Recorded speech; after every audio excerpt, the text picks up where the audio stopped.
Iran যুক্তরাষ্ট্র শান্তি আলোচনা পাকিস্তানে পৌঁছেছেন মার্কিন ভাইস প্রেসিডেন্ট ও প্রতিনিধি দল মধ্যপ্রাচ্যে স্থিতিশীলতা ফিরিয়ে আনার এক মহাপরিকল্পনা নিয়ে পাকিস্তানের রাজধানী ইসলামাবাদে ইরানের প্রতিনিধিদের সঙ্গে উচ্চ পর্যায়ের বৈঠকে বসছে যুক্তরাষ্ট্র এই আলোচনাকে কেন্দ্র করে বিশ্ব রাজনীতিতে নতুন সমীকরণের আভাস পাওয়া যাচ্ছে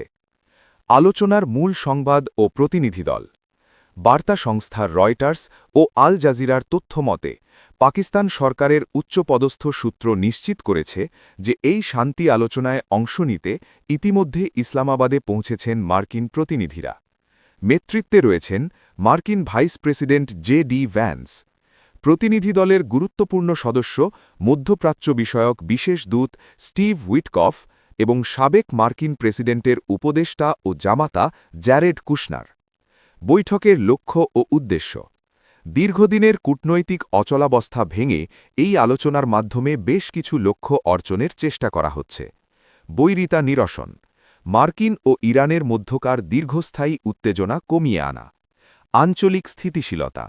মধ্যপ্রাচ্যে চলমান অস্থিরতা প্রশমিত করে শান্তি ফিরিয়ে আনা কূটনৈতিক সমাধান সামরিক বা অর্থনৈতিক চাপের বদলে আলোচনার মাধ্যমে সমস্যার সমাধান খোঁজা প্রতিনিধিদের ভূমিকা যুক্তরাষ্ট্র এই আলোচনার জন্য অত্যন্ত অভিজ্ঞ একটি দল পাঠিয়েছে স্টিভ উইটকফ বর্তমান মার্কিন প্রশাসনের মধ্যপ্রাচ্য বিষয়ক বিশেষ দূত হিসেবে তিনি আলোচনার কারিগরি ও নীতিগত দিকগুলো সামলাবেন জ্যারেড কুশনার এর আগে মধ্যপ্রাচ্য শান্তি প্রক্রিয়ায় অর্থাৎ আব্রাহাম অ্যাকর্ডসে বিশেষ ভূমিকা রাখায় তাকে এই গুরুত্বপূর্ণ মিশনের অংশ করা হয়েছে